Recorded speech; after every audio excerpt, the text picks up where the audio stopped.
Hey everybody, I hope you all managed to get a little bit of lunch just before our afternoon talks. So as I said, the afternoon is going to be a little bit different. It's going to be more research focused and trying to give you all some helpful tips in conducting your own research at your own local universities or hospitals. But first, we're actually going to talk about some of the research we've actually partaken in, along with the help of the Royal Society of Medicine and ACID. But I'll let Sam Brown, who we already saw earlier on today, talk more about that. Sam? Yeah, cheers, Shiraz. Thank you very much. Hope everyone's obviously had a lovely lunch, a bit of a bite to eat. Many of you that were involved with STARSurg over the past year, or even also with ACID, will have known about this survey, and then potentially there's those that will know about the UKFPO changes in themselves. So I'm just here to sort of present what we found. So it's an impact assessment of the removal of educational achievements from foundation programme application scores, which is your FPAS, on underrepresented groups. So this is a national cross-sectional survey of medical student stakeholders. So just sort of thinking a little bit about the background, so that we sort of will know what's going on. UKFPO organises FPAS, which is sort of your application score when applying for foundation training in the UK. So apologies for those that are sort of attending across Europe. I understand systems differ from country to country. The score that they calculate consists of your EPM, or your educational performance measure, which is a combination of your medical school deciles, so exam performance, and educational achievements, which is usually extra degrees and publications. And then they also combine that with your SJT score, which is a situational judgment test score, which in itself can be somewhat controversial. But they announced that for all students graduating in 2023 or later, these education achievements would be removed, and the rationale that they gave was to avoid the potential for disadvantaging applicants from widening participation backgrounds. Now, they made this statement, and there was a lot of criticism, a lot of backlash. This came from major stakeholders, including MSc, which is your Medical Schools Council in the UK, BMA, which is the British Medical Association. And they were criticised for the absence of any formal assessment regarding the decision. So whether there was an absolute absence of formal assessment, which is what we think was likely the case, or if they just didn't disclose that they'd ran a formal assessment, but if you ran one, surely you'd mention that you had, as well as the impact on volume and diversity of doctors pursuing clinical academic careers, specifically being that the educational achievements are publications and extra degrees, both of which are sort of highly regarded within clinical academia. And ultimately, the aim was to understand student perceptions of the planned changes to FPAS, and attempt to evaluate that potential impact on students from underrepresented backgrounds. So the methods were that we ourselves and ACID collectively designed a prospective national cross-sectional survey. It was disseminated virtually or online from December 2020 until Feb 2021 to all the UK-based medical schools. We did this using the STARSurg Regional Lead Network, as well as the ACID Ambassador Network and RSM, so Royal Society of Medicine, through their network as well. So we sort of had a team of 3 for the various regions, which sort of helped disseminate it. What was nice is that ACID's ACID and STARSurg are sort of more surgically inclined. RSM's more medical, so it sort of allowed us to get a nice broad reach. Some of the data that we collected were respondent characteristics. We wanted to know who was filling out the survey, so that we could sort of determine if that was representative of the whole group. Their perceptions on current and planned FPAS changes. So if they were to graduate this year or today, so at that time it would have been on the old system, what do they think about current rules? What could they do if they wanted to do it themselves? As well as then rating the current and new FPAS components. So sort of UKFPO have proposed these changes. What do we think of them? And this was all based around sort of statements. So it was done on a 5-point Likert scale, with 1 being the most positive and 5 being the most negative. We then performed various statistics tests that were required, and then also some subgroup analyses. When considering sort of underrepresented groups, we had to spend some time sort of really teasing out what we meant by that. Some of the subgroup analyses we went with were the self-identified ethnic backgrounds, historic socioeconomic deprivation, and current socioeconomic disadvantage, and I'll sort of come on to both of those in a moment. So overall, we ended up with 4,125 respondents, and this came from 39 medical schools. Nearly 72% of these were due to graduate in 2023 or onwards. And that sort of last point is important because those that are due to graduate in 2023 or onwards, they're going to be directly affected by the changes. Many may have already intercalated. They've got themselves some points or through degrees or publications, and perhaps for them feel that those have been taken away from them.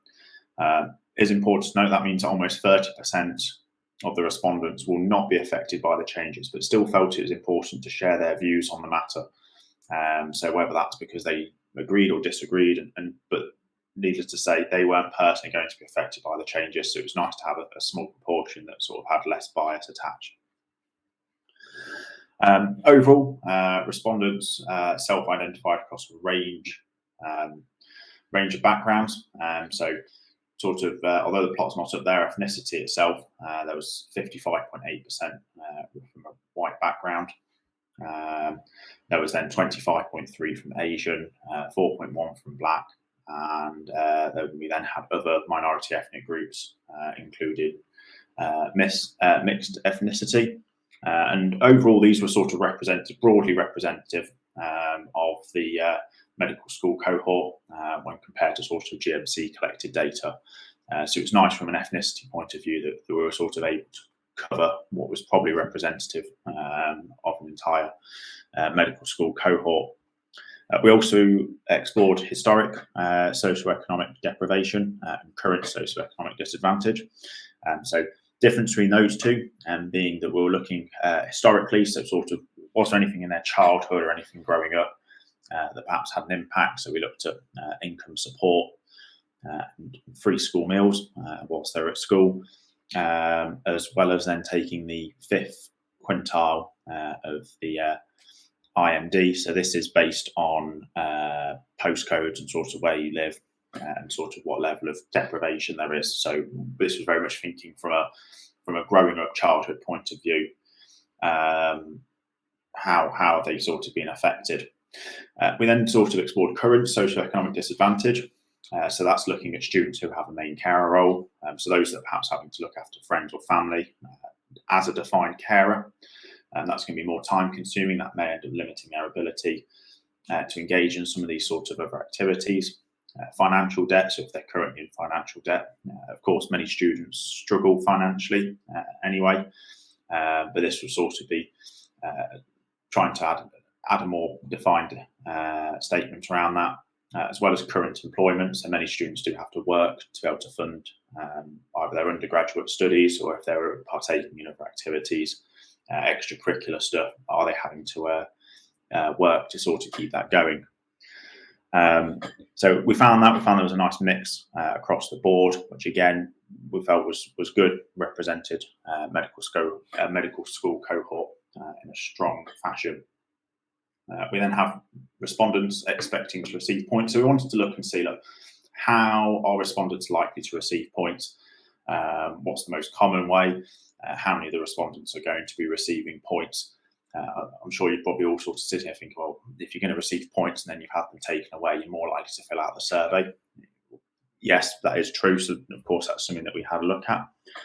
We found this was predominantly through intercalated degrees and previous degrees. As you can see, very small overlap between those that are sort of have done a previous degree and also intercalated. There was then a small proportion that also had some publications as well. Majority of the publications came alongside people doing intercalated degrees, so you can probably presume that a lot of the times those two came hand in hand together. The plot on the right, that's a funnel plot. So this compared the proportion of respondents who are expected to receive points against the number of respondents overall, and that's then been stratified by the year of graduation. And we've benchmarked that against the 2020 FPAS average. And so that was it was a nice comparison mark. And you can see it demonstrates a high proportion of individuals that were due to graduate in 2023 or onwards were directly affected by the changes. So it's just a nice plot to compare proportions per medical school. Moving on to the wider results, or a lot of these then the subgroup analyses, which is where you get some of the more key findings. All of these, so that there's 3 of these plots coming up. All of these were analysed with a multivariable mixed effects logistics regression model.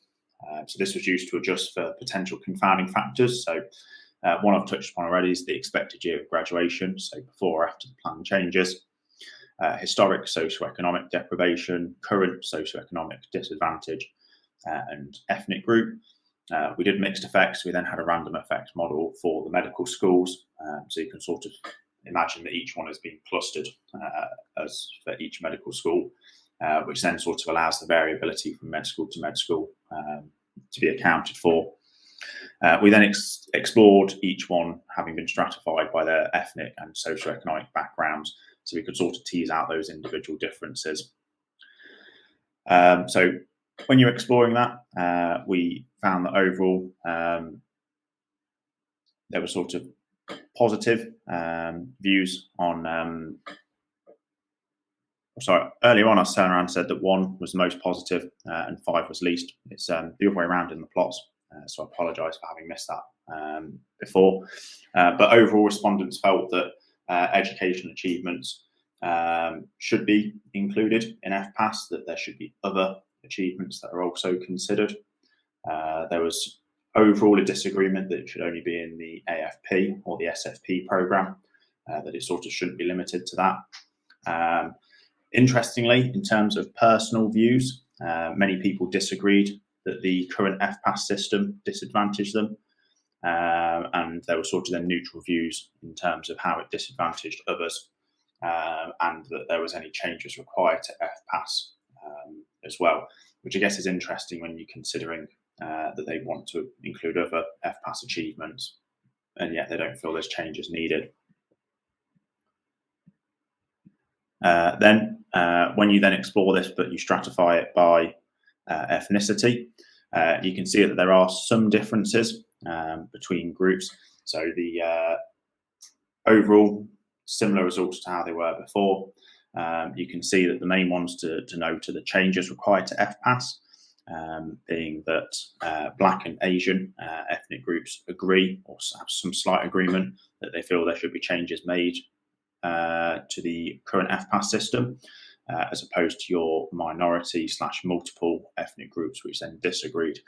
So there was some contrast between those two groups.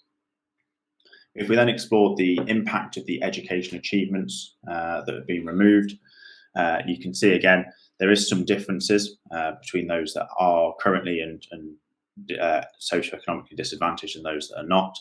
The majority would still pursue involvement in research after the change. So this was also really reassuring to hear or to find out in the results. There was concerns that after you remove the education achievements, people are going to be less inclined to start engaging in clinical academia. You've got that split. So those that are currently socioeconomically disadvantaged were even more so. So it's particularly good to see that they are so affected. One of the main differences was that there is now, in terms of intercalating after the change, those that are currently socioeconomically disadvantaged are less, they no longer agree with intercalating after the change. So as a result of the FPAS changes, they're now less likely to want to intercalate. It's difficult without speculating why that might be, but there's a reasonable chance that it's a large cost outlet for someone, and that removing it from FPAS, you lose those points. So there's still advantages to intercalating, but in terms of application, they may feel that it's not worth the cost-benefit approach. The other one is that there was also a big difference between the two in terms of will or has disadvantaged my future career prospects. So whether or not that goes hand in hand with the intercalation, but those that are currently socioeconomically disadvantaged felt that they were more disadvantaged in terms of future career aspects to those that were not currently socioeconomically disadvantaged. So essentially those with current debt, those who are carers, or those that are having to work to fund, sort of currently in employment to be able to fund their studies, they all feel that these changes have been disadvantaged, or those changes have disadvantaged them going forwards. So to move on to the conclusions, where of the time, the overall consensus were that the changes from the FPAS, or the changes to FPAS proposed by UKFPO, would negatively impact career progression. And as I mentioned, that was most notable in those with current socioeconomic disadvantage. There's a greater disincentive to pursue research or to intercalate. And again, that was particularly notable in the historic and current socioeconomic disadvantaged groups. And something that we sort of pondered about, particularly ASIT, drove hard from the A&D department, was, does this actually undermine some of the ongoing initiatives to improve representation? If we're currently, the clinical academic world is particularly poorly represented, especially across sort of your more minority groups, and if you then create a disincentive to pursue research and intercalation, you're never going to drive those groups to be able to partake in research and clinical academia, which then means that there's less likely to be role models in years to come. We felt that overall it was unlikely to promote a more equitable FPAS system, and then actually many respondents felt that there was other areas that we should be including in an ideal FPAS system. So if they were designing it themselves, they felt there was other things that could have been included. And again, it may just derail efforts to promote inclusion or inclusive clinical and clinical academic workforce. So it was an interesting find overall. What we feel should then be done by UKFPO is we feel that they should reverse that decision. We feel that they should work more constructively with stakeholders. It feels very much like a UKFPO versus everyone else type approach, and they're basically gone, well, you're there, but we don't really care what you have to say. When actually they could work with them, everyone's got different views, we can all offer something valuable. So that'd be really, really useful if that's something they would consider. Redesign a more fair and inclusive approach. So actually just formally assessing what's happening would make a huge amount of difference. And that's what we tried to achieve with this survey. And it's something that sort of UKFPO, without sort of stroking our egos too much, is perhaps something that they should look at and go, well, actually, that was a much better way of doing it. And we can use actual data and turn around and say, look, this is what we think should happen, and it's being done for the right reasons. And we then feel that should reflect the broader achievements outlined by the GMC, because effectively the new FPAS system takes deciles and SJT and doesn't really sort of value any of the broader achievements that the GMC does value in many of their documents. Yeah, overall, thank you very much. Thank you as well to ASIT and Royal Society of Medicine. Overall, working together, the team was fantastic. We want to be able to achieve what we do without it. And then thank you, of course, to all the regional leads and ambassadors who sort of made the survey such a success. So yeah, thank you very much, and happy to take any questions. I think it'll probably have to be at the end for timing, but thank you all. Thank you very much, Sam. If any of you do have questions for Sam, if you wouldn't mind just answering them on the comment section. Just for the interest of time, I'm going to invite William Cambridge onto the stage. William is a final year medical student at the University of Edinburgh, and he's just going to be talking to us about setting up a local audit and some tips and tricks that he's found along the way. Over to you, Will. Thanks for the introduction, Shiraz, and thanks for a great talk, Sam. So as Shiraz said, I'm a final year medical student at the University of Edinburgh and part of the STARSurg Steering Committee. And today I'm going to be talking about conducting a clinical audit, which many of our regional leads have recently been doing and putting in a lot of hard work going through audit registration and Caldecott approval. I think it's an important aspect of medicine to understand, not just for career development, but for patient safety. and general academic development. So what is defined as a clinical audit? Well, NICE states a quality improvement process that seeks to improve patient care and outcomes through systematic review of care against explicit criteria and the implementation of change. And that's really important. Clinical audit is not just looking at what might be going wrong or what might be going well, but it's implementing change to improve patient care. Now, these changes can be implemented at an individual, team, or service level. So within your own practice, within a team on a GI ward or a surgical ward, or throughout a hospital board or health board. And it's really important within clinical audits that further monitoring is used to confirm that whatever you've done, whatever intervention you've put in place, improves the healthcare delivery for your patients. So I've talked a bit about why it's important through the definition, but an audit is expected to be a continuous process. It's not just a one-off event where you go away, do an audit, intervene, and then see what happens. It needs to be continually done within departments, within health boards. And the GMC actually state that all doctors in tomorrow's doctors are required to take part in regular and systematic audit. So just like research is important and is highlighted in tomorrow's doctor, so is audits. And it's important that all of us, doctors, medical students, take part in that regular and systematic audits. And as you can see from the bottom highlighted in red, if you notice that the current clinical practice doesn't match up to what should be happening, it is your responsibility to initiate the audit process. And obviously that's quite daunting as a medical student and as a junior doctor, but if you see something that you don't think is right and you've checked the guidelines and think that something can be improved, then highlight it and initiate that process of clinical audit and improvement. So there's a question of, does my clinical audit actually meet research standards? And I think it's a really important point that needs to be corrected, because I think a lot of people think that their research could be passed off as a clinical audit just because they know that they won't have to go through an ethics committee and set up the same sort of requirements that research is needed. So this sort of helpful slide differentiates between the two. So clinical audit is how close is your hospital or your team's current practice in the management of their patients close to best practice. It's practice-based and it's an ongoing process. And the reason we do clinical audit is to improve healthcare services.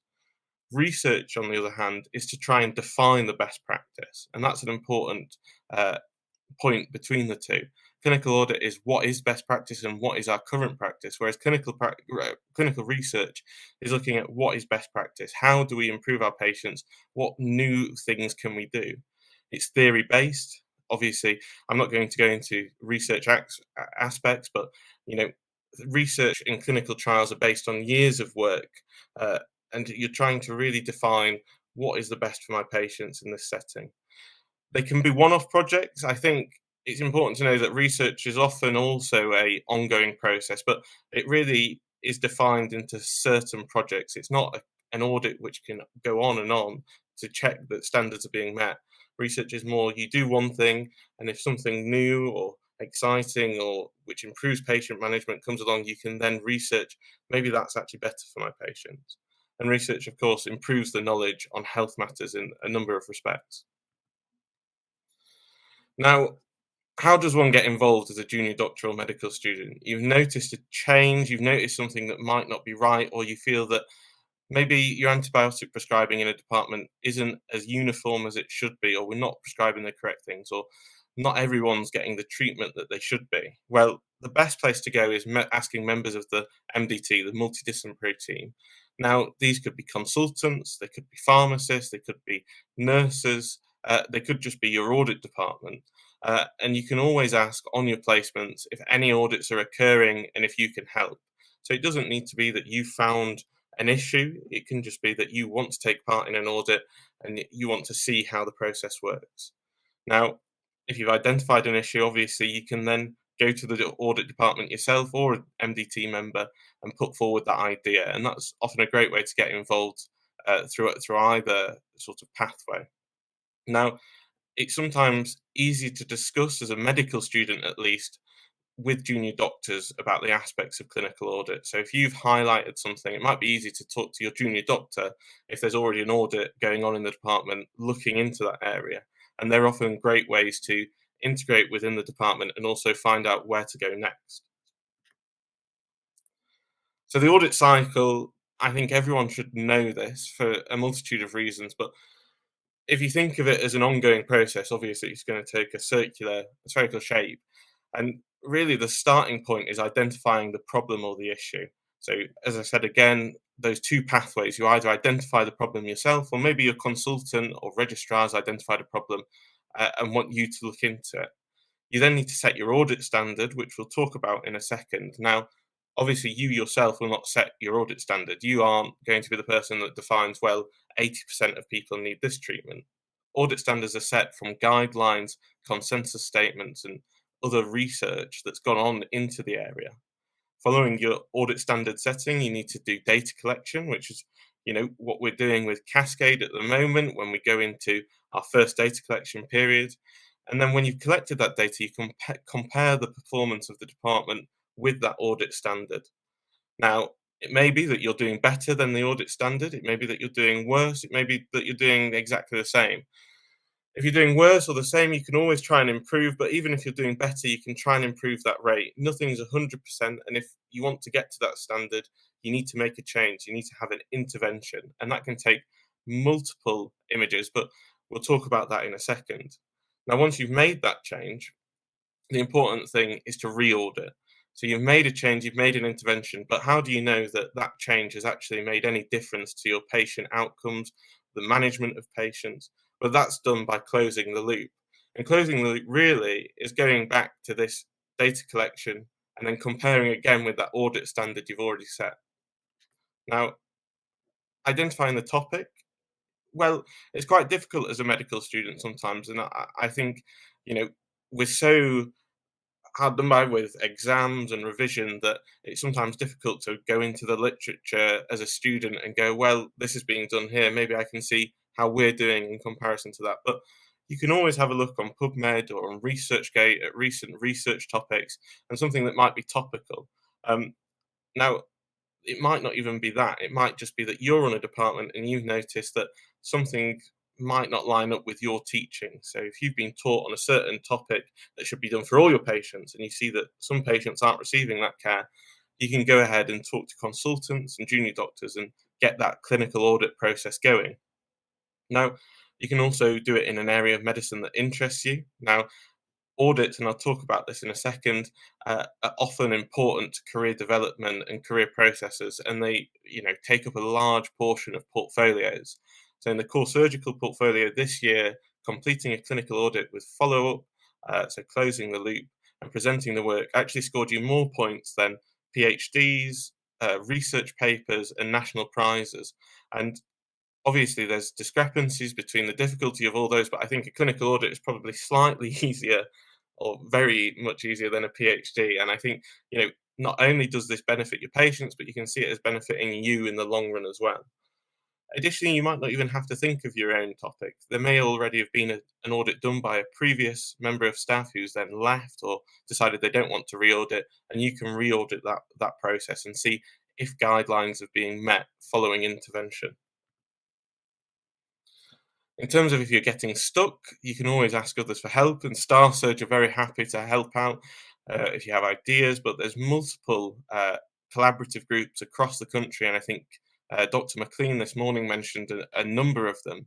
You can always go on the NRC or ASIT websites and find collaborative groups in your area or within your specialty that you can get involved in or who can help you out in looking at your ideas.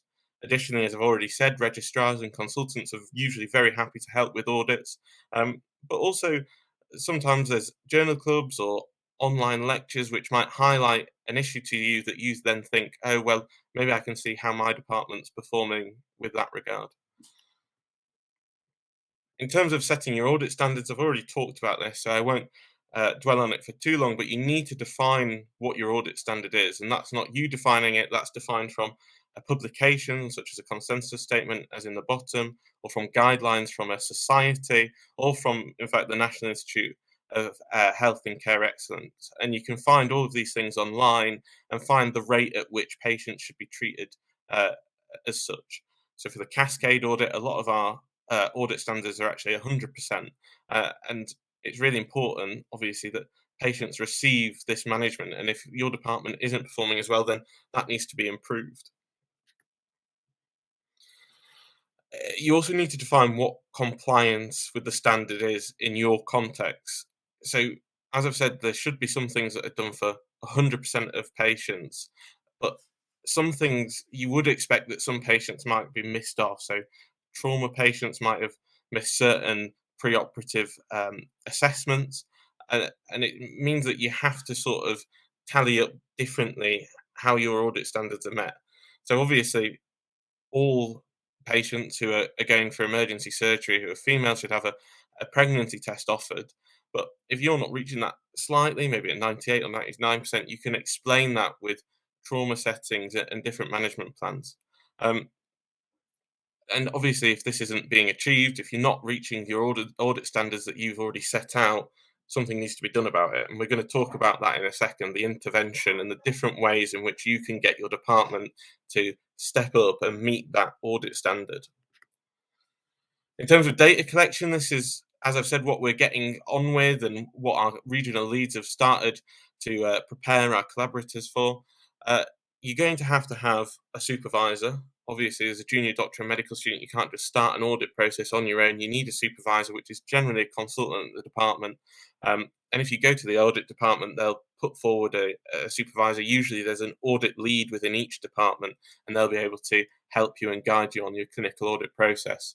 Additionally, you need the approvals required for your audit. And as I've mentioned before with research, there is some overlap between clinical audits and research, which you can see at the bottom diagram, and that being Caldecott approval. And I know that a lot of our regional leads have been getting that done over the Christmas period, and we're sort of very thankful for them for their hard work over the last few months. So for a clinical audit, what you need is audit approval, which you get through your audit department, and also Caldecott approval. And that'll be done by contacting your Caldecott guardian, which usually acts on a health board-wide basis, and who will be able to guide you in saying, well, yes, this is a clinical audit. It doesn't go into research, and also looks at how you're storing data, how you're managing data, and how you're comparing data. So the data fields that you're collecting will have to be agreed with your hospital. If you're doing a clinical audit, you can't collect more data than you've already agreed upon. And you have to think about patient confidentiality and the GDPR legislation in that effect. Now, when you're designing your data collection form, and we've got a CRF for Cascade that you should all have looked at now, all our collaborators and regional leads, you need to see what you need to collect to accomplish your aims. So as I was saying, if you need to look at pregnancy tests pre-abdominal surgery, emergency abdominal surgery, you don't need to be going through all A&E patients and looking that all female patients have a pregnancy test. You also need to make sure that the data you're collecting is feasible in the time frame you have. Often we do audits as junior doctors and obviously have a 4-month block in which you can collect this data. So if you're wanting to do a year-long study, you need to think about how are you going to do that if you might be working in different hospitals or in different health boards. Again, you have to think about how information will be stored, and that comes back to your GDPR and confidentiality risks. Are you storing the data on a RedCap server like we do at STARSurg, or are you storing it within the intranet in your hospital or on a file on a NHS computer? You shouldn't be taking possibly confidential patient data out of the hospital setting, so on a USB. However, there are some guidelines in line for encrypted USBs that could potentially be used. You also need to think about how long you're going to plan your data, how long you're going to store your data for, and also think about who will be collecting this data. Is it you or is it your team as a whole? And then again, just think about how you're going to compare your data. What statistical tests do you need to do? Usually these are quite easy. Excel, SPSS, you can do quite simple statistics because all you're doing is comparing your data to the audit standards. And pretty much what you want to do is ensure that your primary answer, which is, are we in compliance with the audit standard, is met. Finally, this is the last sort of bit of an audit you're change and re-audit. You want to make sure that you put in an intervention so you can implement change and re-audit that change. You want to make sure that when you present your work to your department, you can use charts and diagrams to show the difference between your standard and the national guideline standards. And hopefully that will make a change within your team, and hopefully there'll be an improvement in patient management from that. Now, interventions can be done in various ways. So you need to make sure that your intervention fits the issue at hand and also will allow for that change to be made. You need to discuss it with your audit supervisor at first, just to make sure that what you're doing is okay and can be done on the department safely and with effect. So really you have two options. There's a few others, but the main two options are education. So maybe running a session for your nurses or your junior doctors or the whole department on the discrepancy between what you found and the best in clinical practice. Additionally, you can try and make systemic change, although this is obviously a lot more difficult because you'll be making changes to local processes and service delivery, not just in your hospital, but maybe across a health board. And as I've said, with the education point of view, you don't just have to do an information session. You can do posters or leaflets around the department, which clinicians and nurses and other allied health professionals can read and make changes to their own practice. Whereas, as I said, systemic change is much harder to do, especially on an individual level, whereas collaborative projects such as CASCADE or STARSurg or any of the other NRC-affiliated research collaboratives can do relatively easier compared to an individual trying to make those systemic changes across a health board. In terms of you're closing the loop, you need to allow for a set amount of time to pass. So this could be 3 months, 6 months, or a year. And you need to re-audit the same standards. You're doing pretty much the same project. You're just looking to see if your intervention, that education or that systemic change, has changed the percentage of patients meeting that national guideline. And as you can see on the right-hand side, we've got a little graph of prior to your first audit, your intervention, there's a little rise in the percentage of people reaching that, a percentage of people getting that management that they should, and then a drop, and then you make another change. And this is what we're talking about when we talk about a ongoing process. It's not just one thing you do and then everything's sorted. You have to keep on educating and making those changes and re-auditing to make sure that patients meet that national guideline of the standard of their management. In terms of the benefits for you, I've talked about a few already, but a development experience in clinical audits is really important, and it's good to develop that at a young age because you're going to do that throughout your career. And additionally, you're going to be an expert in that field of clinical care, that audit standard that you said. You'll know what to do when you see a patient who needs that management. They offer a great opportunity to network with senior clinicians, so you could do research projects in the future. And as I've said, CV points are available for portfolios, but also you can publish audits. You just need to make sure that you have those strong foundations by contacting your audit department early on and making sure that everything's approved and meets the correct criteria. In terms of the top tips, I would say for clinical audits, having done some on my own, but also as the STARSurg group, you need to be realistic with the time required to conduct an audit. You're going to have to re-audit this, and even if you re-audit at 3 months, that's a lot of time to wait, then collect that data again, and then analyse. You need to make sure you've employed a team-based approach. At STARSurg, we have mini teams with 2 students and junior doctors, but in your department, you could split the work between maybe a keen medical student and another junior doctor.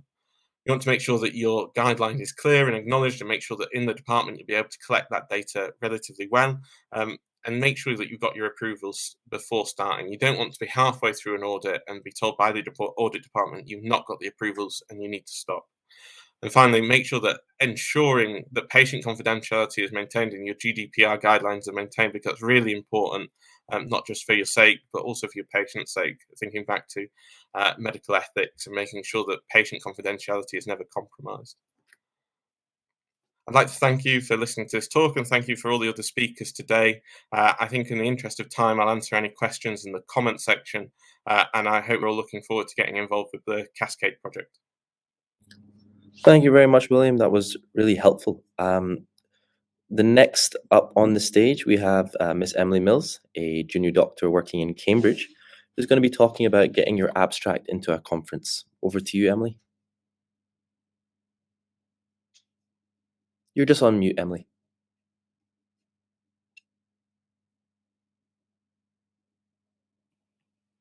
Fine. Everything okay? I'm going to go ahead unless someone says so. Fine. Good. Okay, so hi everyone, my name is Emily Mills. I am an academic F2 based at Cambridge, doing some research in surgical oncology, and I've been part of STARSurg for quite a few years now on the steering committee. So I'm going to talk to you all about getting your abstract into a conference and top tips for this. So I'm going to go through what is an abstract, where you can submit your abstract, the unwritten rules, so what might not be on the guidance, but what you should know, go through each section, and then we'll go through some where you can submit your abstract and how to start. And before I start this talk, I just want to say this is just a guide. So this is, formed from STARSurg steering committee opinions, my personal opinions through having submitted abstracts myself and presented, and also having been able to mark abstracts for conferences. Also, there are plenty of other resources around. So Incept, our online learning platform, is shortly launching a project in presentations and abstracts, which is basically an expansion of this talk. And also, I'm sure you'll hear from the BGS speakers soon that will go through sort of how to write a paper. So the format of an abstract, it's usually around 200 to 300 words, and it's a scientific summary of your work. And you need an abstract in order to present your work at a conference. So usually you submit it in the format of introduction, methods, results and discussion and conclusion. Some of these differ. Some might say background instead of introduction. Some may do distinctly results and discussion, but that's the sort of main form. And we'll go through each of these in turn. So where can you present your abstract, or what can you present as an abstract? So you can present a lot of things. So there may be opportunities from your intercalation, student selected components, audits, extracurricular research, and all of these can be presented. It doesn't have to be a groundbreaking research project. It can be a local audit, for example, a VTE or a fluids audit that your consultant thinks is appropriate to present on a regional, national or international level. And picking a conference, personally for me, this was the hardest bit at the beginning of my research journey. So, I had a paper, I had an abstract. I thought, well, what now? You have to have a think about where you're going to submit this abstract. So, it may be the type of conference. So, I always say, if you submit an appendicitis paper to an ENT conference, it's going to get rejected, not because your research is bad or you've written the abstract badly, it's just not relevant. So it's always having a good look at the guidelines when you go to submit something to check it actually is relevant. Make a list as well before you submit your abstract. So a lot of these conferences come up, they might be at the same time of year, your head might get confused with dates, for example. So write down a list of deadlines. So for example, this conference, there may be a conference that the abstract submission deadline is the 30th of January. Make sure at least 2 weeks before that, you're all ready to go. And try and get into the head of the reviewer. So what does this conference represent? What type of research do you think they want? Conferences will also sometimes publish abstracts. So this is different from a publication. So publication of a full text versus publication of an abstract.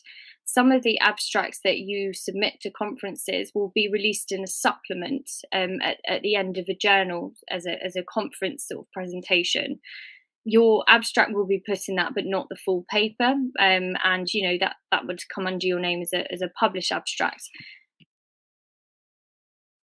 And there are some ground rules with publishing abstracts. So before I start, there's no exact set rules other than the conference set. So if the conference say, do not submit anything you've presented at the same level before, that's their rules. Loosely, the rules, if you ask most academics, it's about levels of presentation. So if you've presented work locally, that's fine. You can then present it nationally or internationally, but usually it's one at each stage. If you submit the same work to a lot of international conferences, not only does it sort of dilute the research work of everyone else, it's not really commonly done or accepted. Do be careful about when your work is presented, who the presenting author is. It's not necessarily always the first author, although it sort of normally is. And also remember, if you get an abstract accepted, especially at medical school, there may be funding to go and present it. So you may get, a paid trip somewhere. So, there's bigger things, obviously to showcase your research, but also to increase your sort of breadth of experience. So in terms of the introduction of an abstract, so for me, the introduction is setting the scene and background. So what is known about your topic, so why your work is important and how you're identifying a gap. So most people, or this is how I structure my introduction, I do 1 to 2 sentences on the clinical problem. So for example, acute kidney injury is a significant cause of mortality and morbidity in surgical patients. Why your study is needed could be something like, there is a lack of robust, high quality prospective data in this area to determine how many patients or what the incidence of AKI is. And then the study aim. So this could be, for example, the aim of this study was to clarify the incidence of AKI in this surgical cohort. And also remember in the introduction, something, it's worth making sure that your study stands out as more original than others if possible. Otherwise, a lot of the same abstracts will be submitted. So why is your study important and why they should listen to it? The methods, so this is talking about an abstract, and I don't want to overlap with the BJS talks, so I'll just go over this briefly. But arguably for me, it's the most important part of any paper or abstract. So the methods have to be crystal clear. So when I'm screening abstracts, if I can't pick up exactly what's going on when I'm reading an abstract, it's probably not going to score very high, because it should be crystal clear. Should be how you did it, which the patients were involved. So a lot of people structure this with PICO. So this is population, intervention, control, and outcome, and then you fit that to your study design. And usually a sentence about analysis in there. And I'll show you an example. So these 2 method parts of abstracts are the same study. One's written pretty badly and one's written quite well, as I believe anyway. So the first one just says, this study in respiratory complications that affect surgical patients will be run in several countries. Whereas if you see in the second lot of methods, it describes the study design straight away. So we know it's prospective, so it's looking forward. Multi-speciality, multi-center project will be conducted through a collaborative network, and where it is. So that's given me so much more information than the sentence above, even though they're effectively the same. So, when you're doing your methods, especially, make sure it's crystal clear exactly what you've done and why. Not why, just exactly what you've done. In terms of your results and discussion, here is where you state your numbers. So the methods, you can't say, we identified 2,000 patients, because that's a result. And I'm sure the BJS will touch on that as well. So your results, how many patients there were, for example, in a full paper, you would have graphs. Obviously, in an abstract, you tend to not. It just tends to be text. You could talk about the appropriate analysis and try and map your results to your aims at the beginning. Because if your results pull out something random, it doesn't read properly and it makes your abstract look quite clunky. They may put in a discussion section, or it may be results/discussion. So 1 or 2 sentences about what these results might mean as well might be helpful. In terms of the conclusion of an abstract, what does your study mean in the context of the bigger issue? And also you need to think about, is your conclusion appropriate? So if you've performed an audit in 20 patients and you've found something, you cannot say all patients in the UK are represented by this, because that's incorrect. And also overreaching conclusions is not only incorrect, it can also be quite dangerous, especially if that translates into larger studies and research. So, you have to think carefully about your conclusion.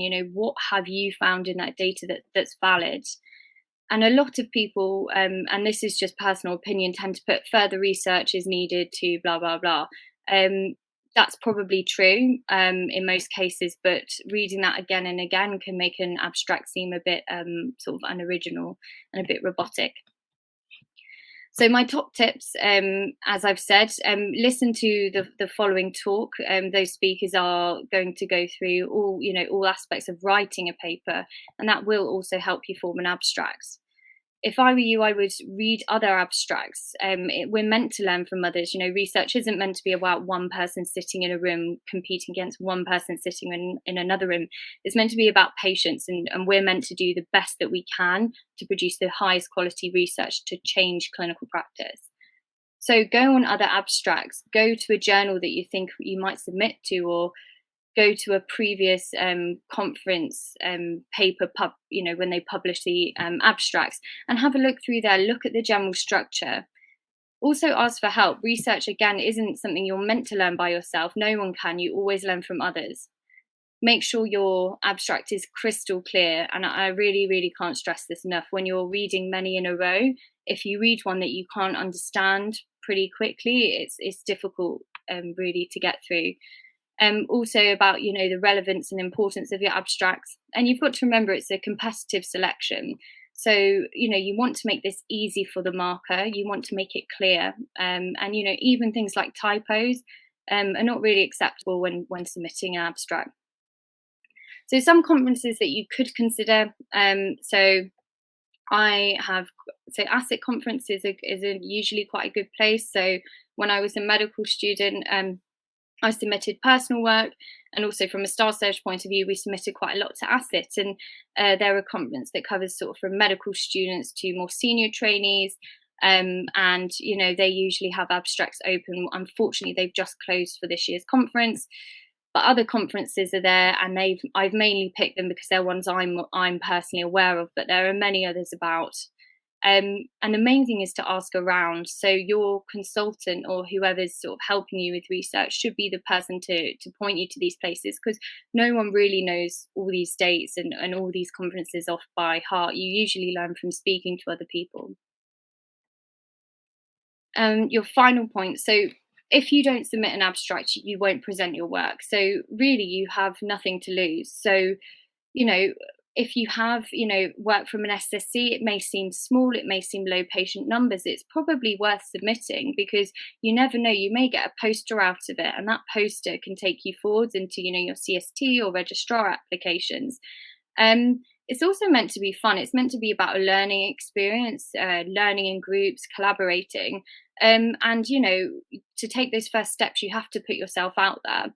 And, don't be disappointed if it doesn't work out. It doesn't mean that your research was rubbish. It doesn't mean that you've written it badly. It just might be the wrong home for the abstract. It might be that it wasn't relevant to the conference. It might be that many people have submitted similar abstracts. So, it's not about,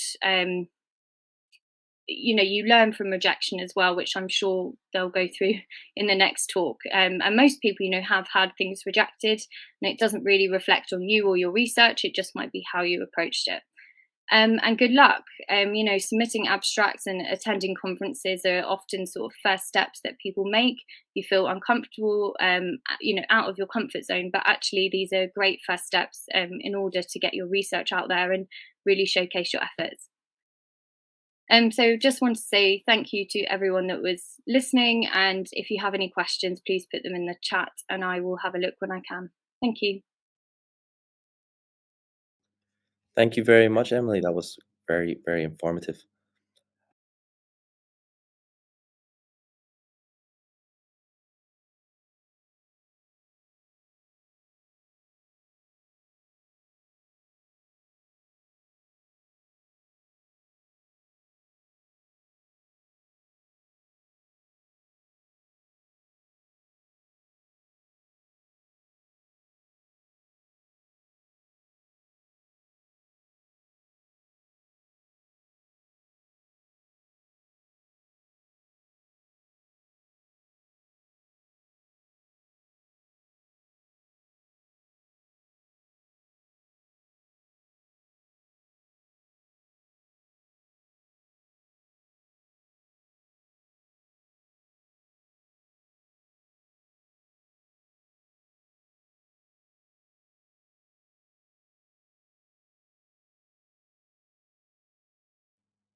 Hey everyone, we're just coming up to the final session of the launch event. Just 1 more hour to go. Got 3 more talks. Myself, Seth, who is the Asset Medical Student Rep, and then a pre-recorded video from Professor Kokila, Lakhoo, a professor in pediatric surgery. But first off, it's actually myself. And maybe if you've not heard, I'm Shiraz. I'm the co-network lead for STARSurg this year. And I'm also a medical student over at the University of Dundee. But you've probably seen me throughout the day anyways. So I hope you've enjoyed it so far, and this will be, as I said, one of the final few talks. And today I'll be targeting those of you who are in medical school, especially maybe ones that are a bit more junior. And Cascade is actually going to be your first opportunity to be involved in research or collaborative research. And these are just going to be and this is going to be a talk, regarding a few tips that I wish I knew at the start of my medical school journey. So first of all, I just want to start by saying we all need to focus on our studies. And this may seem a bit self-explanatory, but like myself and many others who get bogged down by all the various activities that I'm going to mention in the proceeding slides, many of us, as I said, including myself, actually forget about their medical school curriculum. There have been many times throughout my medical school journey that I've been inundated with work from various extracurricular endeavors that I have let my studies fall to the wayside. But remember, we must try to ensure this does not happen, because not only does it cause incomprehensible levels of stress during exam periods, because trust me, I know, but for the fact that for us to be successful researchers, physicians, and surgeons in the future, which I all know we want to be, we must pass our exams and graduate first. Of course, this may seem obvious, but it's definitely something that we need to keep in the back of our minds. So just going on to ensure we are smashing out our exams and getting the best grade possible, we need to spend time in working out how best we learn as individuals. There are, of course, multiple ways medical students learn, either being flashcards, writing notes, spaced repetition, or even with colleagues in the library for revision sessions. I think my best advice for this would be just try them all and see what works best for you. But what is very important is we actively reflect if we are studying effectively. It's not enough just to go to the library for 8 hours if we're not retaining any of the information during our study sessions. What a good tip I would say is be harsh with yourself and truly reflect on if you're actually learning effectively. I myself have spent many times throughout my medical school spending countless hours in the library or at home, but then afterwards, especially on reflection, I've not really learned that much. And maybe the study techniques that I was using were not effective for me. You really need to hold yourself accountable to prevent this doesn't occur to you. So, getting involved in research. Um, what I would say is important of why someone would want to get involved in the first place. And normally it's the first step a medical student goes into when they're trying to make the most out of medical school. So the tips I would say is the reasons why you should get involved is, research can change clinical practice in order to help patients, which hopefully Cascade will show. It improves understanding of diseases and clinical processes. It stimulates our own academic interests, and we can learn valuable new skills along the way, whether that's skills in academic writing, study design, data collection, data analysis, and even presenting at the end of the day, all valuable skill sets in a career such as medicine. So getting involved in research. Well, surgical training jobs, they're competitive, and we all know that. And research scores are very valuable in the application process. The General Medical Council and their outcome for graduates in Section 26 say that newly qualified doctors must be able to apply scientific method and approaches to medical research and integrate these with a range of sources of information used to make decisions for care. So a question I normally have for students who want to get involved is, what subject or topic are you interested in? How much time would you be willing to spend, but not sacrifice your own medical curriculum alongside that? Why is it you're actually wanting to get involved? What are your reasons behind it? And ask around. I think for me, the major way of which I got involved in medical research is just asking my senior colleagues or asking registrars or consultants that were giving um, presentations during my medical school time and just asking for advice along the way. We're not expecting you all to know everything at the start, but just make sure you're asking around and getting all the plethora of advice you can get from all these years of experience. So people getting started in research, they often hear of the 3 Ps, and that typically determines the success of a piece of research. So the 3 Ps are outlined as the person, e.g. yourself, your previous experience, your interests, your motivation to do so, as I mentioned. The project, what you'll be working on. Is it novel? Is it interesting? Is it actually achievable for your current center or your current level of experience? And the place, the research environment, your supervisor, the wider research team, and their resources. Have they been successful in the past? Have they been successful in mentoring students in the past? And if all of that is a yes, well, I'm sure it will be the same for you. Ways to get involved. Well, typically the most accessible way students actually get involved in research is either through intercurricular research, and the intercurricular research expands in both student selected components, which there are opportunities within medical school to go beyond their current curriculum and learn about something which is of interest to you. We also then have intercalation, which takes a break from your current medical degree to obtain another degree in another subject related to medicine, with many prospects of undertaking research within that. And finally, we have electives, which you all are aware of. And it usually takes place during your senior years of medical school, where you're able to go mostly anywhere in the world. Obviously, now it's COVID permitting. Well, hopefully in the future that opens up to learn more about medicine and how it's practiced in other areas of the globe. Less commonly, some students want to get involved in extracurricular levels of research, and that's normally in a summer research project during the summer holidays, during the preclinical years, and it's a great chance to students to get involved and carry out research. And there's multiple options of funding available, e.g. through the Royal Colleges and other organizations. You also then have your independent studies, which I'm sure a few of you do, especially a lot of the members here in the STARSurg and UKFPO Committee, in which we've gone and contacted individuals in our clinical placements or our lecturers to ask if we can be involved in any audit or research project they're wanting to undertake. And then finally, we have collaborative research, which I'm sure you're all experts at the end of today. Another way in which you can make the most out of medical school is actually getting involved in teaching. Setting up your own teaching sessions is a great way to do that. Um, Especially if you can go through perhaps the surgical society and ask help from other members in who have similar aims and motivations to yourself. And teaching can be on anything that you think other medical students perhaps may find useful for them. And the last point I want to note quickly about teaching, because there's loads of resources online on how to engage in teaching as a medical student, but make sure you get feedback. The reason we want to do teaching is not only to benefit ourselves and our own teaching experience and skill set, but also it is invaluable points in our CVs later down the line. And to get those points, feedback is essential. And feedback can just be in the form of a Google Forms, asking how your attendees or your students in the research session found yourself, and if they would rate it well and on maybe a scale of 1 to 5, and if they would recommend it to a friend. It doesn't need to be extremely complicated. We then have getting involved in leadership. So perhaps joining your surgical society as a member, and then perhaps even going above and becoming being a surgical society committee member. And it can be not just on a surgical society, it can be on any university society, whether that's in medicine or without medicine. And normally what I would suggest is after you've been involved in these particular societies and you know how they've run and you've got experience in running and being a part of society locally, there's no harm in applying for national committees, whether that's the BMA, STARSurg, Eurosurg, what SET's doing at the moment being the Asset Medical Student Representative, or even being an Asset Medical Student Ambassador. These are all great ways and great experience and opportunities for you to develop your leadership skills. So for myself, how I got involved in leadership, well, I actually was involved in the Plastic Surgery Society for my university. I then went up and became the events lead for my main surgical society in Dundee, then went on to become the asset ambassador for Dundee. And through that, then I was elected onto the STARSurg Steering Committee.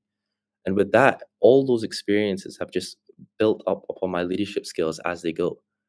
I can never, if I was to look back on myself 3 years, I wouldn't, 3 years ago, I would never in my wildest dreams expect I am at the stage where I'm at now in teaching leadership. And I'm not saying I'm far from being complete, but don't worry if you're not where you want to be. Just continue striving, continue just adhering to your goals and putting in a decent work ethic behind it. You will reach there eventually. And things I want to mention just on the end points of my talk is actually just focusing on yourself. There's a lot of us who go and try our best to be the best medical student possible, going and being a part of all these extracurricular research projects, leadership opportunities, teaching, but really focus on yourself. Physicians have a high rate of medical health related issues, and we really need to make sure we keep ourselves healthy. whether that's within a healthy diet, adhering to some form of exercise regime. And to be honest, if we expect it from our patients, it's only fair we embrace a healthy lifestyle ourselves. Socialize. Remember, though, we really need to prioritize time to relax and recuperate, and also make new friendships along the way. Remember that medical students are not required to be spending every waking hour in the library. It is just not needed, and probably won't be the most effective anyways. Going on, as I said, from my own mistakes, I used to spend countless hours in that library revising, but going back on that fact, I did not undergo active reflection, which I mentioned earlier, and found myself not retaining as much information as I should have. I can probably now study more effectively in 2 hours than I used to do in 6 hours. And that's not because I've cracked another level in my brain and I have got photographic memory, far from it, but because I've ensured my study time and my study techniques are as effective as possible for me. Remember that medical school is a great way for you to form new friendships and relationships with people that most likely will share similar hobbies and life interests to yourself. I, for one, can definitely say the friends I've made throughout medical school are ones I foresee lasting a lifetime, and I don't put that lightly. And as always, make sure you prioritize time aside for this. Also, remember to have time completely outside of medicine and the stress it mostly always has. For example, at university, there's a plethora of clubs and societies to be a part of, and I'm sure you'll find something that you enjoy. Key point to note from this slide is actually for any individual who wants to be applying for specialized foundation programs, which I'm sure many of you have, as well as myself. One of the questions in the white space questions, which is a section which we have to complete for our application form, was our best non-academic achievement to date. And if you have spent all your time doing medicine-related extracurriculars, you really will struggle on that question. So definitely something to take note of moving forward. Last few slides, time management. Of course, it's probably a very important thing for individuals who want to succeed in medical school because there's so many things that need to be done. So try and construct a weekly schedule in advance, and it doesn't need to be set in stone or regulate every single part of your day. Just ensure to prioritize the different tasks and activities you want to complete for that week, both involved in your course, your extracurricular research, teaching, or leadership endeavors, and also time for yourself. And I think with that, and especially found for myself, when I really schedule my time, I generally feel I have more time and I'm more efficient with all the tasks I want to complete. And as always, do not forget to schedule necessary downtime. It's needed. And I think necessary downtime is one of the main points in which you will succeed in medical school. And enjoy the process. Due to the intense work schedule of medical school, some of us might find it difficult to take a step back and realize the privilege that's been given to us as medical students in the UK and across Europe. We are tomorrow's doctors, as they say, and that comes with a great amount of responsibility, so don't forget that. Our job in these protected 5 to 6 years is to learn as much as we can. And what I mean by protected is that you can learn as much as you can without having to deal with the stresses of working in a ward environment or having a patient's health directly in your hands. This will set you all up with a good foundation of knowledge to use when you're actually required to do that. And lastly, remember why you're in medical school in the first place, and really try to not lose focus. Lastly, STARSurg in 2019 published an article regarding this and maximizing opportunities at medical school to support a career in surgery. Very similar points which I mentioned today, but it's definitely good reading if any of you are interested. But that is the end of my talk. I want to thank everyone, for attending the whole day. I hope you have managed to gain a lot from it, and I hope it's been a great success for you. I will just stop sharing my slides and come back myself. And just proceeding on, we've got our next talk from Seth, who's not only part of the STARSurg Steering Committee, but is also the Asset Medical Student Rep. And he's just going to be going on from my talk about, instead of making the most out of medical school, he's going to be talking more directly on succeeding in a surgical career. So Seth, if I can welcome you on. You're just on mute, Seth. Perfect. Oh, that's great. Thanks a lot, Shiraz. Let me just get on my slides.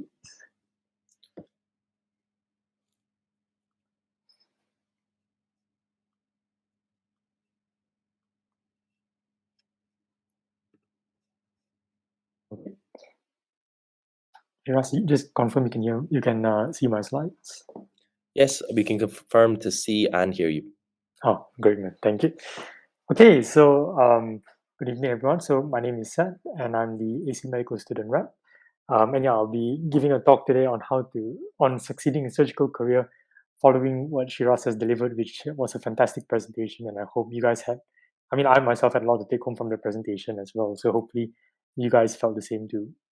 So I'm just going to touch a bit more about the things that you can consider, especially for those of you who are hoping to be future surgeons. So that's what I'll be covering in my slide in the next 10 minutes. So a bit of an introduction to ACID first. So ACID, it stands for the Association of Surgeons in Training. And the association was originally established in 1976 as a forum for senior registrars to meet and socially discuss training matters. So it started off as a small group of keen surgical trainees who wanted to find ways to improve delivery of surgical training in the UK and across Ireland as well. But over the years, ACID has grown, and now it's one of the biggest organizations within surgery, and it's run by trainees for trainees. And it currently has over 3,500 members, not just in the UK, but across the world as well. And it has surgical trainers from all 10 different surgical specialties. As you can see here in the diagram, this covers a variety of different specialties such as plastics, orthopedics, and other surgical specialties as well. It's a fully inclusive council representing trainees from over 40 committees, as I've mentioned, influencing surgical training, including all 4 Royal Colleges of Surgeons as well. Okay, so now a bit more into my advice for future surgeons on the things that you should take note of for those of you who are keen to pursue a career in surgery. The one thing I would say as well is that first, as a disclaimer, I'm still a medical student, so the points below are based on my experiences. However, I do think that a lot of the things that I would say over the next few slides would also be agreed by a lot of the senior surgeons as well. So this is just a brief overview. So networking, mentorship, be honest with yourself, be goal-oriented, self-driven, and to collaborate. So first, I'm going to talk a bit about networking. And what I like to touch on in networking is that networking actually is really important, especially when it comes to, I don't think it's only in terms of surgery, but I think especially if you're going to go down the academic route as well. And this can be particularly important for you to network. For those of you who are still medical students or still in the early stages of your career, it's important to network. And this can come in varieties of forms, such as going for conferences, placements, sometimes networking with surgeons on placements as well, or even on social media. Nowadays, we see people reaching out to other surgeons or other medical students or trainees through social media, and that in itself can also lead to a lot of fruitful collaborations. And one of the particular things I would mention about networking and also just finding for opportunities is this one quote which I remember Miss Elizabeth Lee, I think she was one of the speakers that was in the launch event earlier today. In one of the talks that I've attended previously earlier last year, she did give me this piece of advice which I thought was really good, and I think it's important for me to share with you guys as well. I think when it comes to when it comes to conferences or even on social media, I think it's very important to keep your ears to the ground and to know when opportunities arise. Because I think being opportunistic is also one of the ways where you can build your career, whether it's through surgery or whether it's in academia. I think keeping an eye out for these things can actually make a very big difference to your progression through your career. Next, going to talk a bit more about mentorship. So I think it's important to find mentors who are mentors that are keen to invest in you. And mentorship can come in a variety of forms. And what I mean by that is sometimes you can have mentors who would help you a bit more into building yourself as a leader. Sometimes you have mentors who might build you as an educator. Sometimes you have mentors that can also build you as a researcher. And even in terms of the mentors itself, a mentor doesn't necessarily have to be someone who's a consultant with over decades of experiences. Sometimes you can find mentorship in a senior medical student. Sometimes you can find mentorship in a friend who maybe has a bit more experience in a particular field compared to you. I personally have found mentorship in a lot of junior trainees myself, and I think if it wasn't for them, I wouldn't be where I am today. So I think do keep an open mind when it comes to mentors, and don't always have a fixed mindset where it has to be someone with loads of years of experiences. Sometimes it's just the person next to you, which can also make a very big difference to your career. So finding a mentor is one thing, but it's also important to communicate with your mentor. So once you have found a mentor, when you're in the process of conceiving a project with them, I think it's important to be honest with what you're looking for in the project and what you can offer. This is so that you don't come to a point where where you disappoint your mentor, or when you realize that they're not offering you what you're actually hoping to get out of the mentorship. And of course, impressing your mentor can often lead to more opportunities as well. So my next piece of advice is to be honest with yourself. So keep an open mind.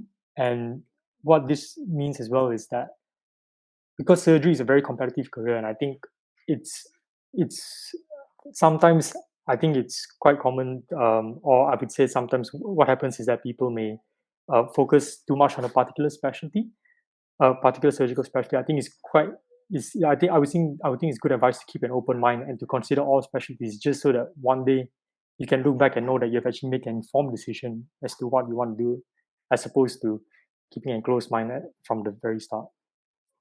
Know your motivations and your limits. Know what you want to get out of life. Know what you want to get out of every stage of your career, be that medical school, foundation training, or surgical training. Choose your battles wisely. I think, as what Shiraz has mentioned, in the end of the day, being a medical student still comes first. So while it's good to look out for opportunities, make sure you also choose the right opportunities that will help develop yourself. And don't be afraid to ask yourself the tough questions. And that can be whether, sometimes you may go through a project and then it's important to ask yourself questions like, is this actually working out for me? What more can I get out from this? A lot of these are tough questions, but they are important for you to ask yourself. Next, you would want to be goal-oriented and self-driven as well. Be your own driving force. I think a lot of the time it's you who's going to have to make things happen. And these can come with you setting deadlines, sticking to them, set for yourself short-term and long-term goals and stick to them as well. Work towards them, write it down if that helps, and know what you want and go get it. It sounds simple, but it's obviously it's not as simple as that, but it's important to make a start on it. And lastly is to collaborate, and I think this is something that we've basically touched on throughout the whole day.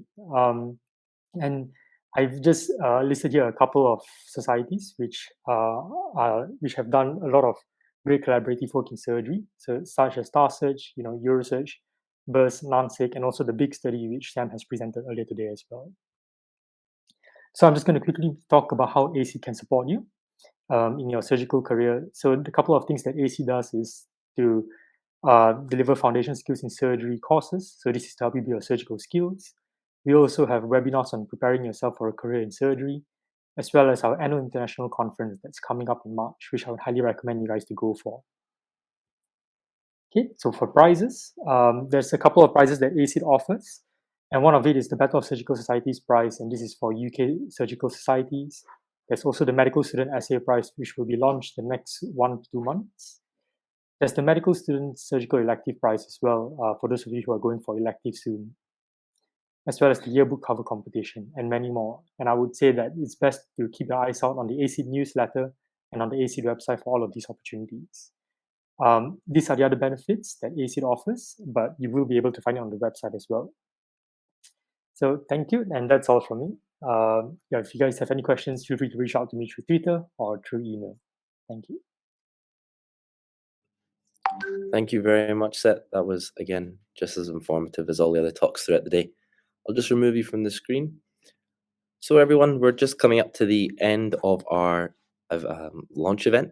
We've just got one more speaker from Professor Kokila Lakhoo. As I said, is a professor of surgery down in England. Sadly, Professor Lakhoo is on call today. So what she's we're very appreciative of is she sent us a pre-recorded video of her talk. So what I'll do is I'll just share that on the screen and I'll just let it play out. Sadly, she won't be here to answer any questions, but I will just play the pre-recorded video now.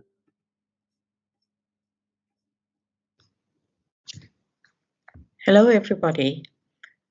Thank you for the invitation to speak at your meeting. I will start sharing my screen.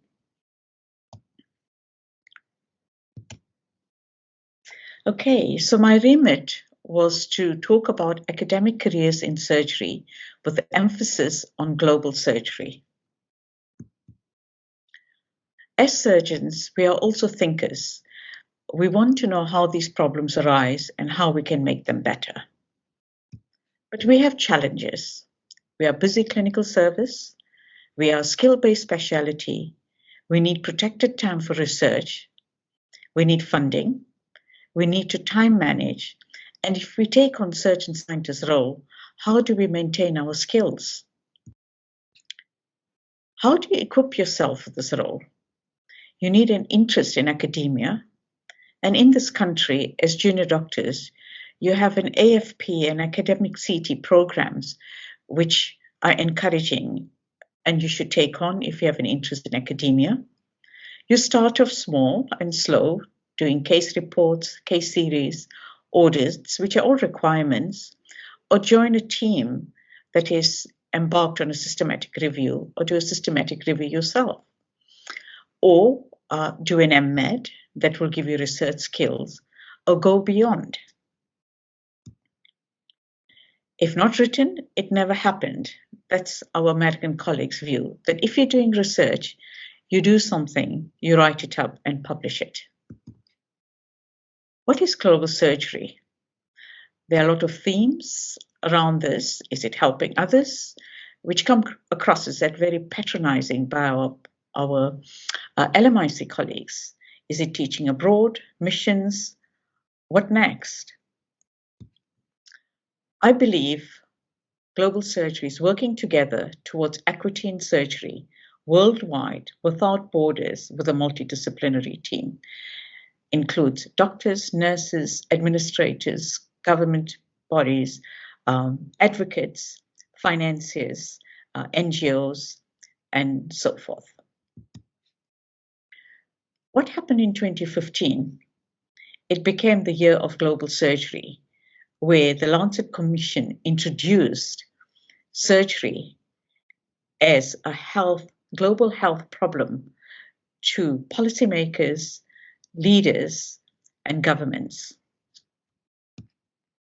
The key message was, amongst the 7 billion people in the world, 5 billion will not have access to surgery. And more people die worldwide from road traffic accidents than HIV, TB, and malaria combined. What convinced the financiers, especially people like the World Bank and the UN leadership, is that if you do not invest in surgery, by 2030, you would need $21 trillion that will be lost in either death or disability. So once again, global surgery means working together towards equity in surgery. What is equity? At the moment, the reality is there is a huge imbalance, as you can see on the picture on the left. Equality doesn't bring about fairness. Equity, yes, but justice is the best. I've brought the slides to remind people that want to be involved in humanitarian work that remember the 7 sins. And just to give you an example, that go by invitation. If you are as a visitor in another country, don't do things that you can't then follow up. Do not compete with other organizations, but work together. Do not leave a mess. Do not fail to have follow-up, and so forth. It's one for moral conduct. My very good friend, Emmanuel Makasa, said this now that most universities are becoming very fashionable with global surgery, that global surgery should not only be about research, publications, and data mining. Our people want service delivery. Neither should it be about using our unfortunate situations to raise money for yourselves and your programs in the Western world. How true.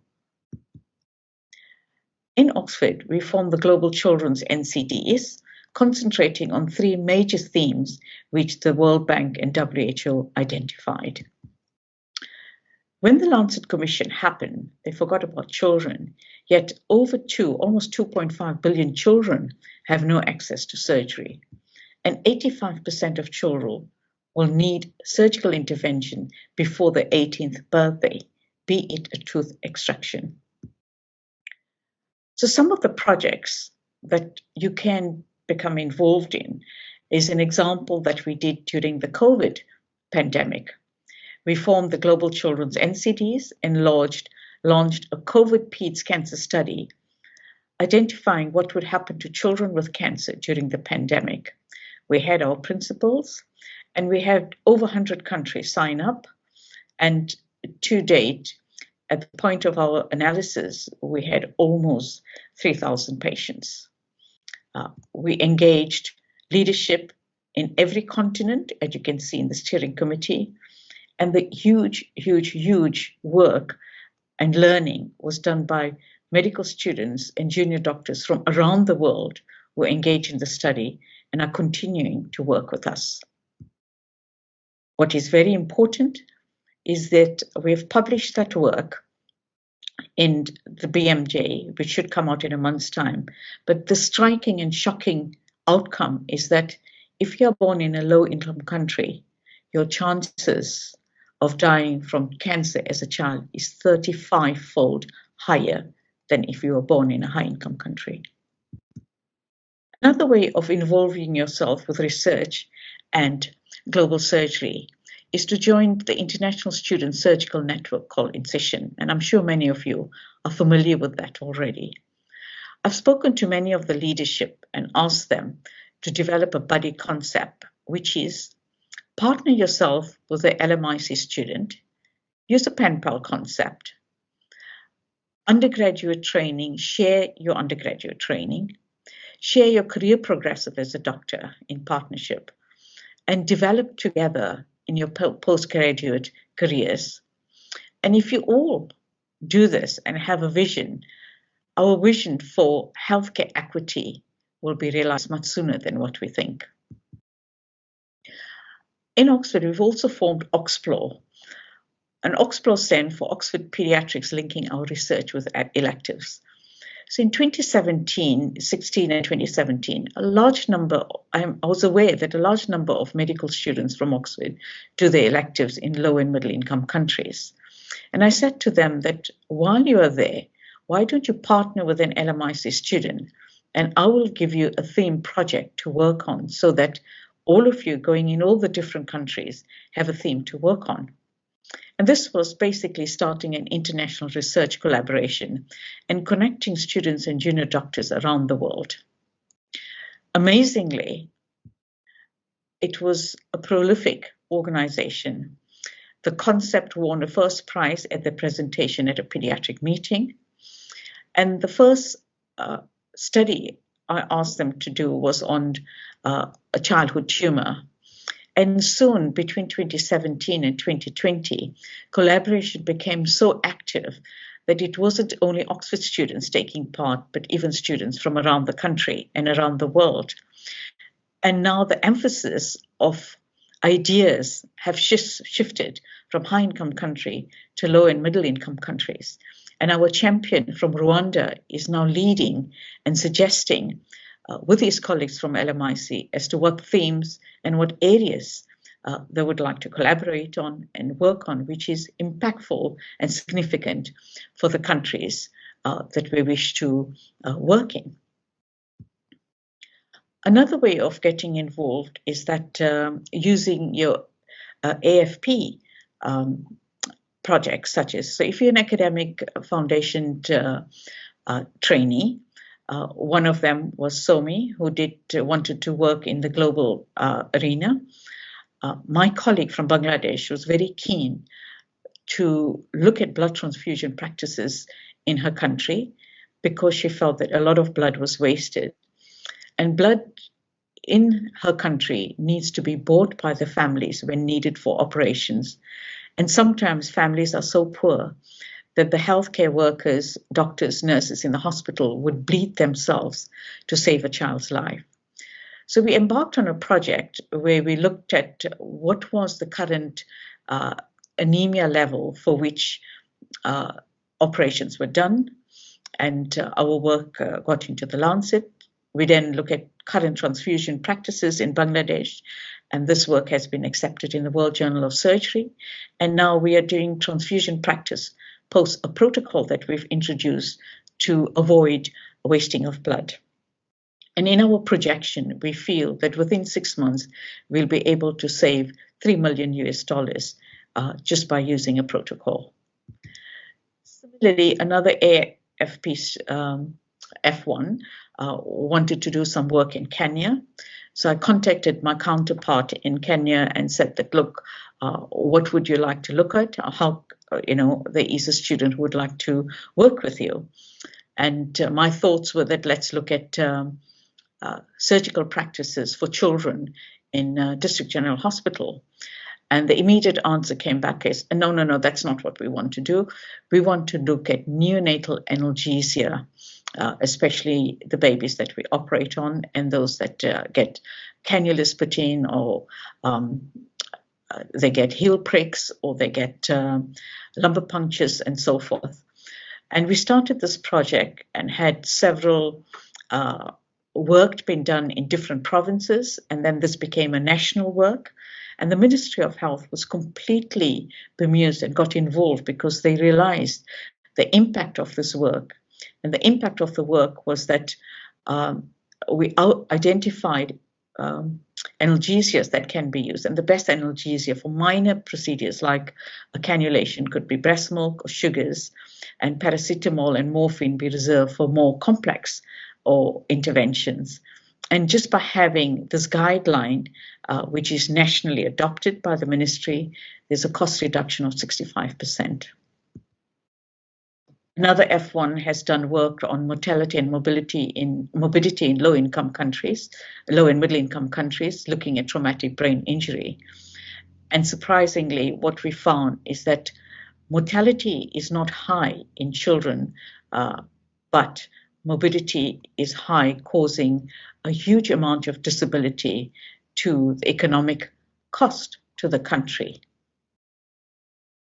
Some other areas one can be involved is many institutions run skills courses, and in collaboration with my colleagues in low and middle income country, mainly Africa, we run a neonatal skills course at the Pan-African Pediatric Surgery meeting, which takes place every 2 years. And during that time, medical students are engaged from the low-income country, but some from high-income country wish to join us. And I do welcome them to help us prepare tissue, to get to know the counterparts in low-income countries, and also learn the concept of how to work in a low-resource setting. I've had a long track history of working in Tanzania, where I was capacity building as per request by my colleagues in Tanzania.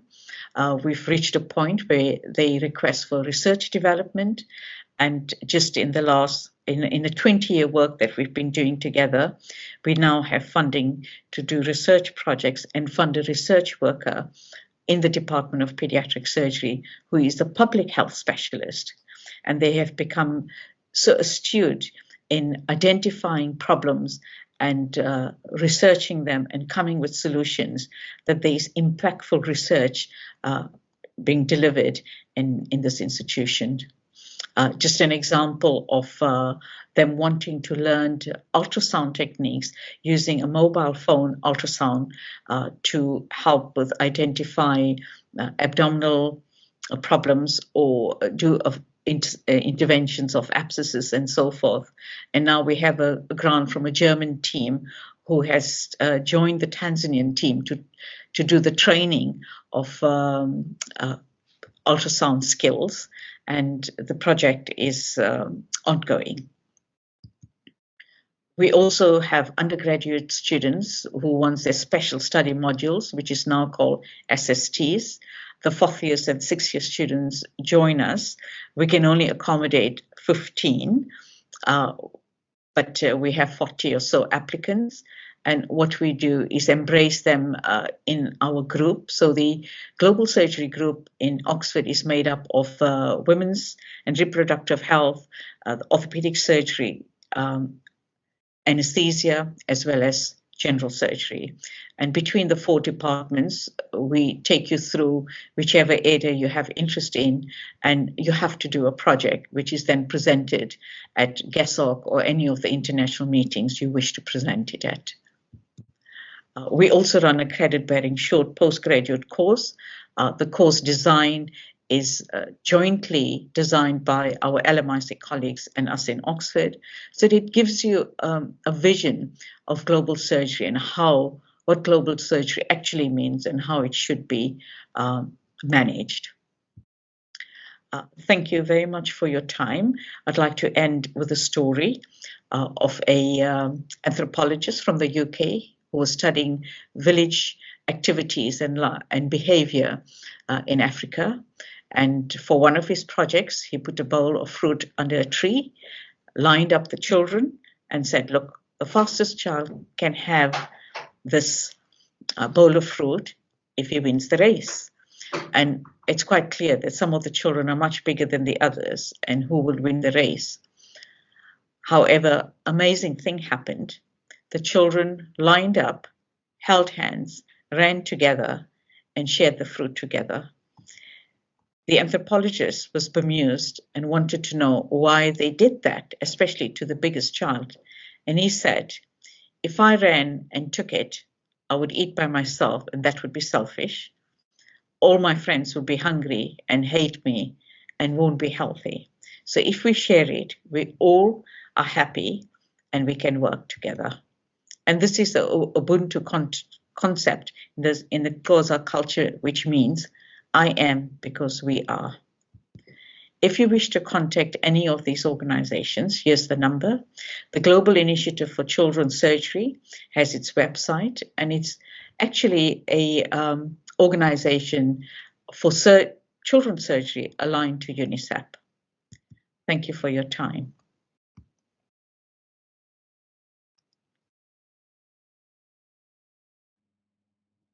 Thank you, everyone. Thank you, Professor. Sadly, she could not be here today, but that was a very interesting talk for sure.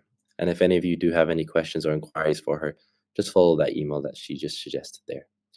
So finally, we're going to close. And if I can just bring on Emily Mills back again, just to have a little few points about the event as a whole and how it's run. And I'll just share her slides if that's okay.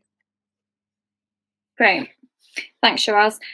So I just wanted to sort of conclude the day and go through sort of what we've learned, and I won't keep you very long. So firstly, I'd like to say, hopefully this has been a successful day for all of you as well as us. I've been watching it both as a delegate and an organizer, and it's been a fantastic day, and I hope you're feeling sort of inspired. I'd just like to firstly say thank you to MDU and Inspire for sponsoring this event, and also thank you to BGS Society, not for only doing their talk today, but also being our partner as STARSurg. And obviously thank you to Eurosurg and both the Eurosurg and STARSurg committees. So just a point of reflection, because that lots of events you can attend, you can get involved with lots of research, but it's all about what you took from it, what you've learned, and how you'll use that in the future. So just to do a brief recap of what we've done today. So session 1 was an introduction. So hopefully by now you know who STARSurg are, where we came from, why we're here, and Eurosurg. We also, in section 2, looked at CASCADE project, so went into the practical details of what it's like to be a collaborator and how the study is going to run. We then moved into general research skills, so looking at how to write a paper with the BJS.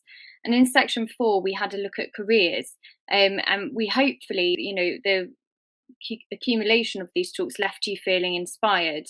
I started my research audit journey in surgery when I was a third year medical student, and I remember attending a talk at I think it was the NRCM, which is the National Research Collaborative Meeting, I think in about 2017. And I just suddenly started to feel really excited. I saw people teaching me that looked like me, that sounded like me, and with the sort of people that I felt I could work with. Quite in contrast to some people I may have, as a medical student, surgery seemed a bit scary and overwhelming, but I realized there are a massive group of people in surgery and in research that are friendly and approachable and want to help, and that's hopefully what we've got across today, sort of the importance of collaboration, and no one needs to do anything by themselves anymore. It's all about learning.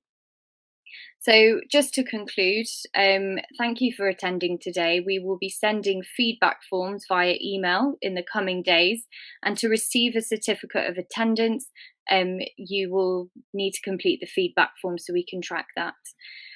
Also, please be honest and let us know if anything needs to be improved for next time, because we want to ensure that, you guys had the best experience that we can give you. So good luck, especially to all of you collaborating or leading Cascade. We very much look forward to seeing you in the future, and hopefully you got lots of good information about Cascade and also about surgical research in general. So I'll leave you with a thought of what you've learned today, and hopefully you feel inspired and excited to start. Thank you.